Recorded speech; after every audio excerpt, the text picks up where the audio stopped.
Assalamualaikum warahmatullahi wabarakatuh. Marilah kita awali ya pertemuan kita pada pagi hari ini dengan bacaan suratul Fatihah bersama-sama. Ya, tentang kepribadian menurut Freud dan juga Erikson. Ya, struktur kepribadian menurut Freud ya, menurut teori psikoanalitik Sigmund Freud, kepribadian terdiri dari 3 elemen. Ketiga unsur kepribadian itu dikenal sebagai id, ego, dan juga superego yang bekerja sama untuk menciptakan perilaku manusia yang kompleks. Apa itu id ya? Id adalah satu-satunya komponen kepribadian yang hadir sejak lahir. Aspek kepribadian sepenuhnya sadar dan termasuk dari perilaku naluriah dan primitif. Menurut Freud, ya, id adalah sumber segala energi psikis sehingga komponen utama kepribadian. Ego adalah komponen kepribadian yang bertanggung jawab untuk menangani dengan realitas. Ego bekerja berdasarkan prinsip realitas yang berusaha untuk memuaskan keinginan id dengan cara-cara yang realistis dan juga sosial yang sesuai. Sementara superego adalah aspek kepribadian yang menampung semua standar internalisasi moral dan cita-cita yang diperoleh dari kedua orang tua dan masyarakat ya, yang dirasa benar dan juga salah. Dan superego ini memberikan pedoman untuk membuat penilaian.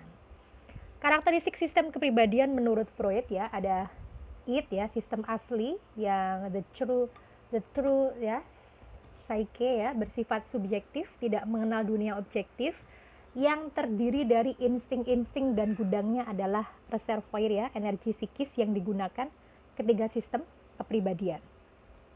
Sementara ego berkembang untuk memenuhi kebutuhan id yang terkait dengan dunia nyata, memperoleh energi dari id, mengetahui dunia subjektif dan objektif atau dunia nyata. Sementara superego adalah komponen moral kepribadian, terdiri dari dua subsistem kata hati yang menghukum tingkah laku yang salah dan ego ideal yang mengganjar tingkah laku yang baik. Dinamika kepribadian menurut Freud memandang organisme manusia sebagai sistem energi yang kompleks, dan Freud berpendapat bahwa apabila energi digunakan dalam kegiatan psikologis seperti berpikir, maka energi itu merupakan energi psikis. Tadi juga sudah sempat dibahas ya, insting. Insting merupakan kumpulan hasrat atau keinginan, dan tujuan dari insting ini adalah mereduksi ketegangan yang dialami sebagai suatu kesenangan. Sumber dan tujuan insting bersifat tetap, sedangkan objek dan penggerak sering berubah-ubah ya. Apabila energi insting digunakan untuk mensubstitusi objek yang tidak asli, maka tingkah laku yang dihasilkannya disebut insting derivatif. Dan secara naluriah ya, manusia memiliki insting hidup dan juga insting mati. Insting hidup ya merupakan motif dasar manusia yang mendorongnya untuk bertingkah laku secara positif atau konstruktif, berfungsi untuk melayani tujuan manusia agar tetap hidup dan mengembangkan rasanya. Dan juga insting mati merupakan motivasi dasar manusia yang mendorongnya untuk bertingkah laku yang bersifat negatif atau destruktif. Insting mempunyai 4 macam karakteristik yang kondisi rangsangan jasmaniah atau needs ya sumbernya. Tujuannya adalah menghilangkan rangsangan jasmaniah atau mereduksi ketegangan sehingga mencapai kesenangan dan terhindar dari rasa sakit. Objek meliputi benda atau keadaan yang berada di lingkungan yang dapat memuaskan kebutuhan, termasuk kegiatan untuk memperoleh objek tersebut, dan juga mendorong pergerakan, ya, kekuatan yang bergantung pada intensitas besar kecilnya kebutuhan. Jadi ketika kita didorong oleh satu motivasi-motivasi tertentu, sehingga seseorang itu akan semakin memiliki kekuatan yang lebih, gitu ya. Misal ketika insting hidup, seseorang yang dikejar oleh anjing ya, yang tadinya mungkin lari nggak bisa sekencang itu gitu ya, karena dia untuk insting hidup dia, karena dia ingin menyelamatkan diri, menyelamatkan nyawa, sehingga dia muncul kekuatan-kekuatan yang luar biasa begitu ya. Itu juga berkaitan dengan insting hidup. Kemudian id menggunakan energi untuk memperoleh kenikmatan atau pleasure principle, gerakan refleks dan proses primer ya, dan mekanisme atau proses pengalihan energi dari id ke ego atau dari id ke superego disebut identifikasi. Ego menggunakan energi untuk keperluan memuaskan dorongan atau insting melalui proses sekunder, meningkatkan perkembangan aspek-aspek psikologi, mengekang menangkal id ya agar tidak bertindak impulsif atau irasional, dan menciptakan integrasi di antara ketiga sistem kepribadian dengan tujuan terciptanya keharmonisan dalam kepribadian sehingga dapat melakukan transaksi dengan dunia luar secara efektif. Nah, ada konflik. Apa itu konflik ya? Freud berasumsi bahwa tingkah laku manusia merupakan hasil dari rentetan konflik internal yang terus menerus. Ya. Konflik atau peperangan antara id, ego, dan superego adalah hal yang biasa. Ya, maka kecemasan mempunyai peranan sentral dalam teori psikoanalisis, dan kecemasan digunakan oleh ego sebagai isyarat adanya bahaya yang mengancam. Dan ada 3 tipe kecemasan, ada realistik, neurotik, dan juga moral, karena memang setiap manusia punya yang namanya basic anxiety gitu ya, kecemasan dasar.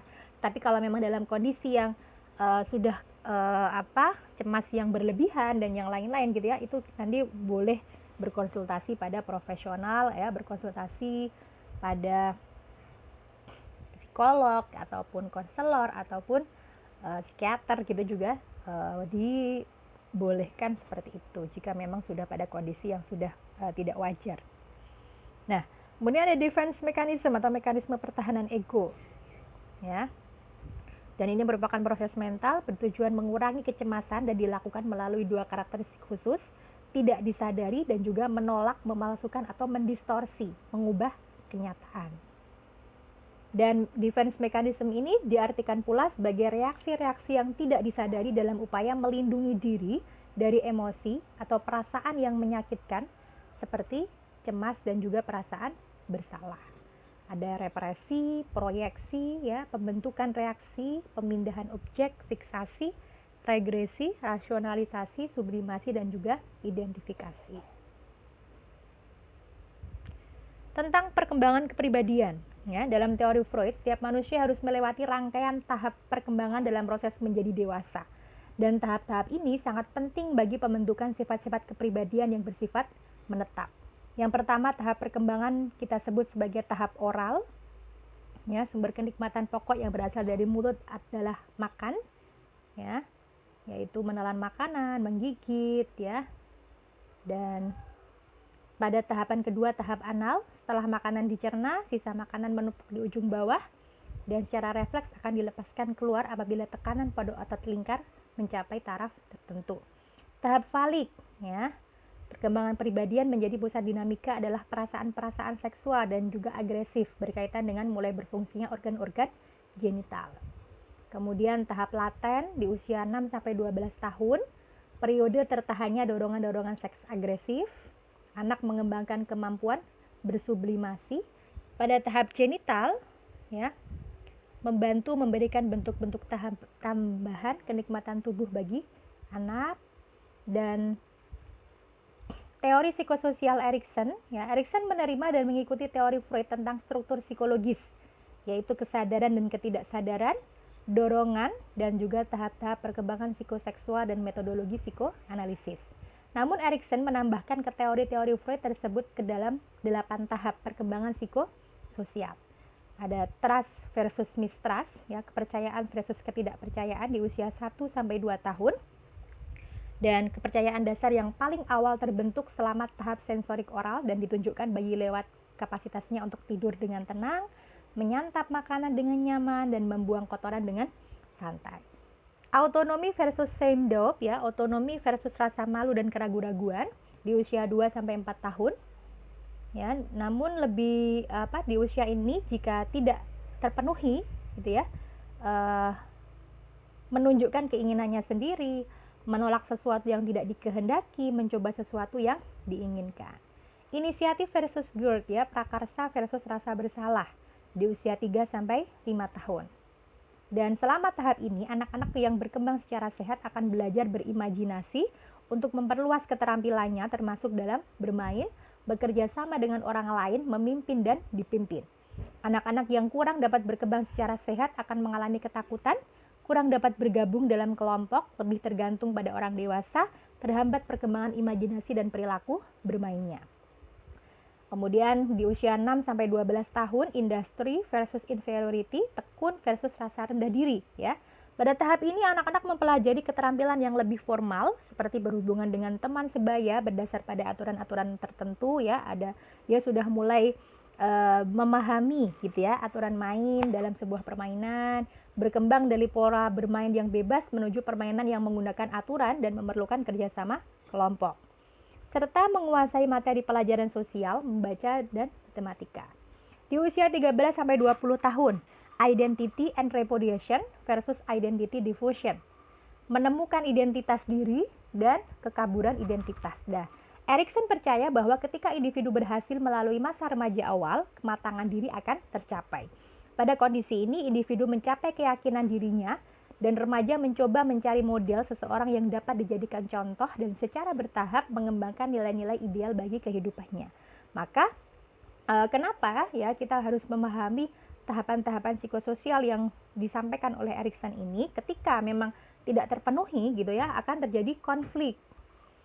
Kemudian di usia dewasa tengah ya, setelah 20 tahun, 21 ya, intimacy and solidarity versus isolation, keintiman dan solidaritas versus isolasi pada usia dewasa awal.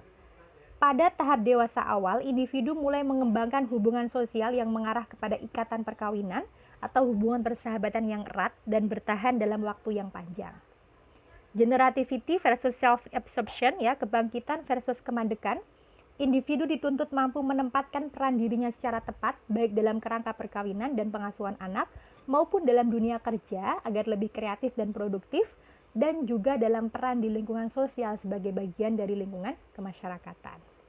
Dan pada tahapan yang terakhir, pada tahapan ke-8, integrity versus despair, ya, integritas versus kekecewaan.